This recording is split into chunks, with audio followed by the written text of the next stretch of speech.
Good morning students, मैं Guddu sir आप सभी का इस वीडियो में स्वागत करता हूं। स्टूडेंट्स, आज मैं आपके सामने ये क्वेश्चन लेकर आया हूं जो कि एनसीईआरटी का ठीक है क्वेश्चन नंबर 7 है और बहुत ही बेहतरीन है। ये पहला चैप्टर चल रहा है, इसमें हर क्वेश्चन को बहुत बेहतरीन ढंग से आज हम लोग बात करने वाले हैं, ठीक है। और आपको जो है बहुत ही इजी तरीके से आज मैं बताऊंगा।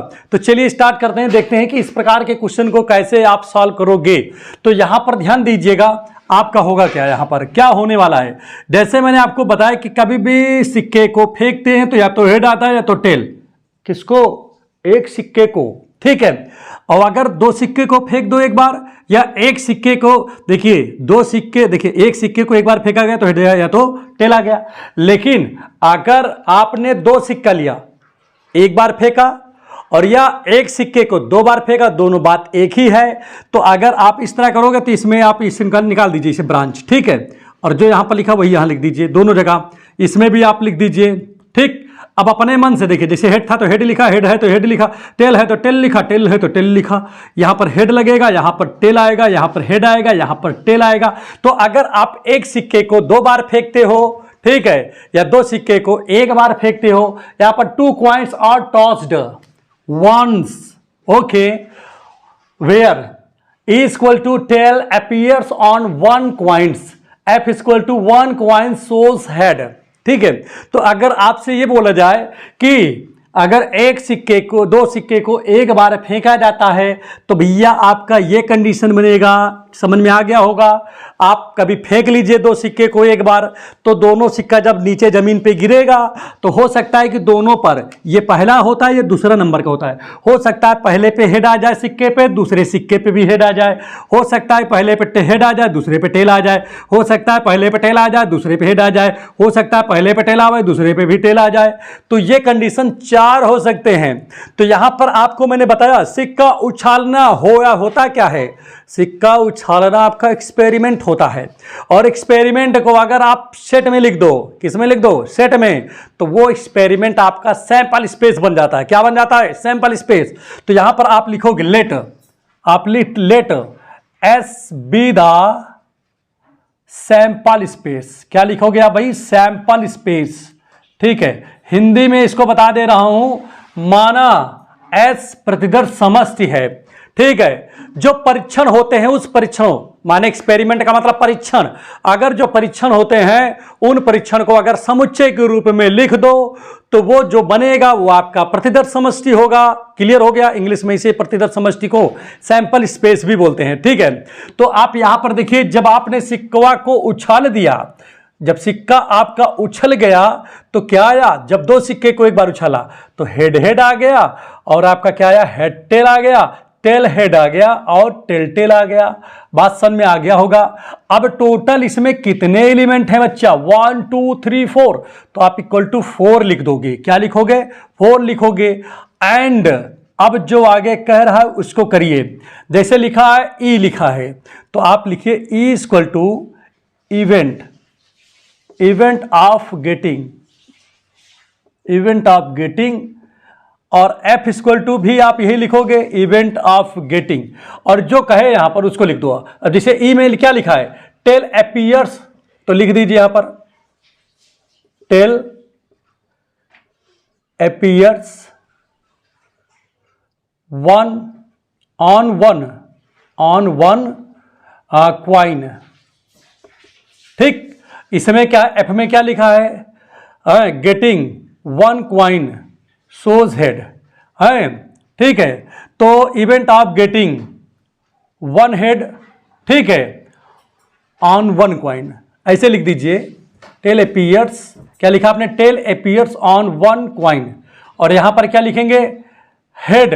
अब देखिए यहां पर क्या लिखा है? ये लिखा है 1 क्वाइन शोज हेड, मतलब एक क्वाइन पर हेड है।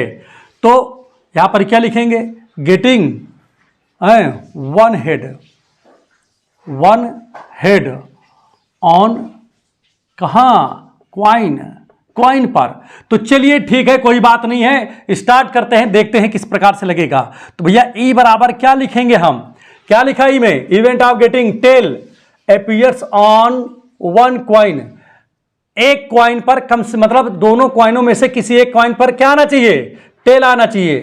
तो भैया दोनों में, मतलब दोनों में टेल है, हेड है यार, या तो नहीं लिखेंगे, इसमें है दोनों में से एक पे है टेल, तो कहां पर है, हेड टेल। तो देखिए दूसरे वाले पे टेल तो ही है ना, इसमें तो यही कह रहा है कि किसी एक पर चाहे जिस पर मतलब टेल होना चाहिए। तो देखिए एक पे टेल हो गया। आप कहोगे सर जी इसी तरह टेल हेड भी, तो इसको भी लिख सकते हैं, तो बिल्कुल लिख सकते हैं भाई, यही तो कह ही रहा है, तो जो कह रहा है उसको तो लिखना ही लिखना है ना आपको।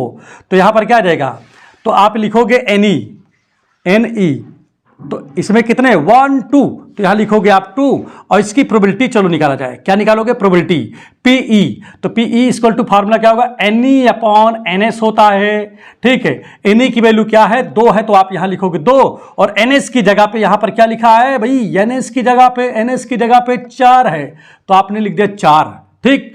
अब इसके बाद बढ़ते हैं एफ पे आते हैं, तो एफ में क्या लिखा है, एफ में क्या लिखा है भाई कि प्रोबेबिलिटी 1 हेड ऑन कॉइन, कह रहा है कि किसी कॉइन पर कम से कम मतलब एक पर एक हेड होना चाहिए।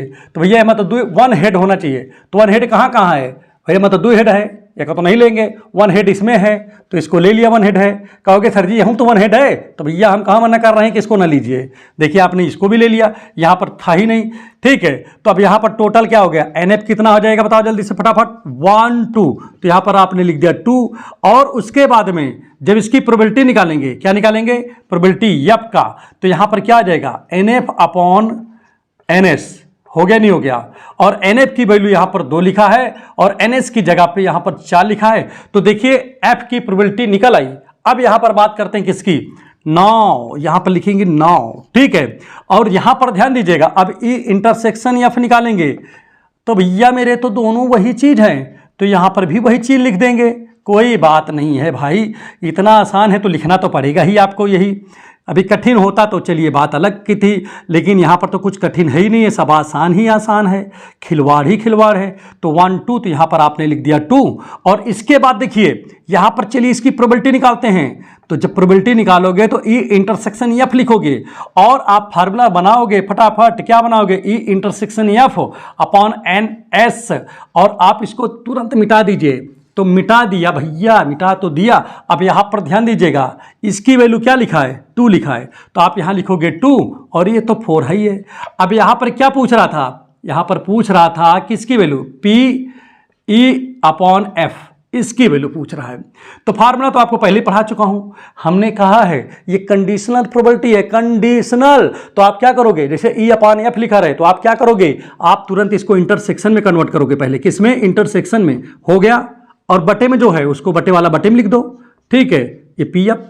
अब आप देख रहे हो इसकी वैल्यू क्या है, इसकी वैल्यू 2/4 है, कितना है 2/4, और इसकी वैल्यू पी एफ कहाँ है, ये है 2/4, ये भी है, तो यहां पर आपने लिख दिया 2/4, और काटा पीटा हो गया 1, तो आपका ये आंसर हो गया नहीं हो गया।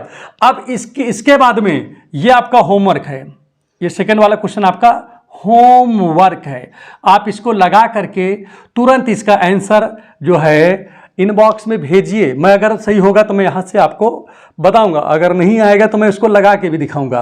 बहरहाल एक हिंट मैं दे देता हूं, no head no tail appears, ठीक है। तो भैया यहां पर ई वाले में नो टेल लिखा है, तो नो टेल वाले में क्या लिखना होगा, नो टेल, टेल ना हो तो यही हेड है भाई, इसमें भी टेल है, इसमें भी टेल है, इसमें भी टेल, तो ई वाले में इसको लिखना होगा।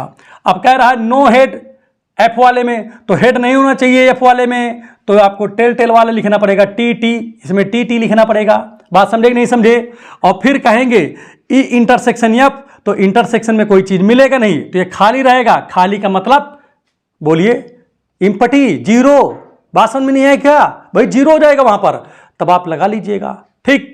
अगर ये वीडियो आपको अच्छे समझ में आ गया है तो प्लीज चैनल को सब्सक्राइब कर दें, लाल वाली बटन, ठीक है, और बेल आइकन की बटन को अवश्य दबाएं। Thank you.